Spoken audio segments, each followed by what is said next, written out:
Hi everyone, welcome to episode 2 of Talk Danger Zone Jobs, the overseas contracting show. I'm William Beaver, editor-in-chief and founder of DangerZoneJobs.com, and today's question, why am I not finding overseas contracting jobs? I'm going to take it on faith that most of the people that come to our website or listen to this show are very serious people who are actually trying to actively find an overseas contracting position and are having difficulty doing that. I get a lot of email from people that seem to kind of impulsively say, give me a job, give me a job, give me a job. But it doesn't work like that. There's a process that has to be followed. It's not my process, it's the process of the industry. And you can try to ignore it all you want, but all it will do is frustrate you. So what I'm trying to do in this show is to help guide you through whatever that process might be, and figure out strategies and tips for doing it better than everybody else. At Danger Zone Jobs, my strategy is very simple. I want to get you as easily as possible into the company systems that would hire for your career field.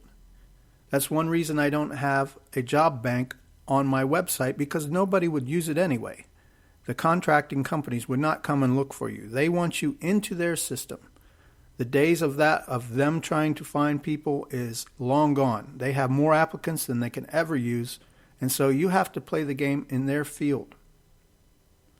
Job posts are put out by companies for a lot of different reasons, and sometimes it has nothing to do with an available job. They might have a job available, they've looked through their company database and didn't find somebody that fit it, and now they're posting a job trying to fill it. Or maybe they have somebody in mind they want to give that job to, but company policy demands that they have to post the job for fairness and transparency. There's a lot of different reasons that a job could be posted out there. And by the same token, there's a lot of reasons that you won't see a job out there. There was a survey that came out earlier in the year where hundreds of companies were asked about their job posting process. And what they discovered in this survey was that 80% of the jobs were never even posted. They weren't even publicized. They were either filled internally or somebody in their company recommended somebody else. So there's a lot of ways that a company will fill a position, and some of them may seem even unfair. But legally, they have no obligation to have to post a job unless it's something that is union, for example, or maybe government positions that require such a thing. So, as I said, you have to be ready to play this game on their field by their terms. What I want to do now is I want to cover 10 reasons that you might not be finding overseas contracting jobs. And I'm going to take not finding to mean either you don't see jobs that are posted for your career field, or 2, you apply to jobs that are posted, but you never hear anything back. A lot of people make the mistake of thinking that I don't see a job posted, therefore no job exists. But in reality, as I just showed you here, many of the company's jobs might never even make it to the light of day. So let's start with the top 10. Number 1, the job is already filled. This would be a case where you saw a job posted, you applied for it, nothing happens. You don't hear back from them, nothing further takes place. The job is already filled, and they just perhaps don't take the job down, or they don't mention to people that we filled the job. It sucks, yes, but it happens every day. A second one might be you aren't qualified for the job. I get people all the time sending me emails saying, I'll do anything. I'm qualified to do anything you want. Just get me overseas. But it doesn't work like that in a system where people are looking through computer banks trying to match up qualifications with job requirements. They're not just going to take it on faith that you're a good employee. You have to match up with what they're looking for. A third reason, you aren't found by HR for some reason. I mentioned in the first episode that last year I surveyed the 300 companies that I follow on Danger Zone Jobs to see what kind of job search process they use.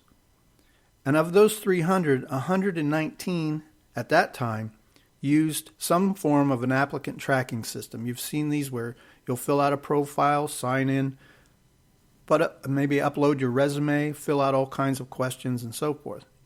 But what that meant is that out of that 300, 181 other ones didn't have such a system. So it might just say on there, if you're interested in applying for this company, send us an email with your resume. But just imagine a company that gets hundreds or thousands of emails with resumes attached that they have to do something with. Emails get lost. Companies are not going to take the time to go through all those resumes when it comes time to fill a job. So you just get overlooked. It happens all the time. Another reason, you aren't properly prepared. Let's say that you go into a company's website, and they say, give me this information, upload this paperwork, and so forth. And you're not ready for it. You don't have the paperwork ready, or maybe you don't even have it. So you leave your profile unfinished. Company X goes in there looking for somebody that matches your qualifications, but because your profile is not complete, you don't show up on the radar. Another very common problem is having unrealistic expectations about how the process works and the time involved. I don't mean to point out anybody, but I get a lot of emails all the time at Danger Zone Jobs where people will just simply say, I'm looking for a job in trucking. Give me a job. Or, some form of that where they send an email with all their documents attached and say, take a look at my documents and give me a job that fits me. This is never going to happen. You have to follow a process whereby a recruiter or somebody in the company that's looking for a particular position can see easily whether you match them or not. And it's not going to be by just sending an email and saying, give me a job. They're never going to take the time to look through all that material in the first place. They need to have something that works much more professionally. Another reason, you can't find companies with overseas positions that you would fit. Now, there's a couple different points of this. The first is you need to keep track about what's going on in the industry, who's getting what contracts, who gave who a subcontract, and that information is out there to find. A lot of it we post on Danger Zone Jobs. You can see it on main media websites if you want to do all that detective work. You can find people discussing it in forums that are in your job field.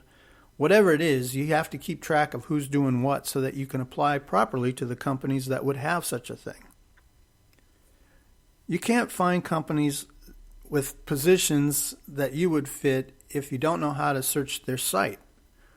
Like I said in the first episode, a lot of companies will post a position in Afghanistan but list a stateside location. You have to look for terms like OCONUS or deployed or something along those lines to be able to find anything that might fit what you're looking for. Another problem, you apply to positions that are contingent upon award. Sometimes if you don't look too closely at the job post, you'll miss this. Basically, contingent upon award means that somebody is trying to get a contract and they're trying to get people into their applicant pool so that if they're awarded the contract, they can ramp up really quickly. It doesn't mean they're close to getting an award.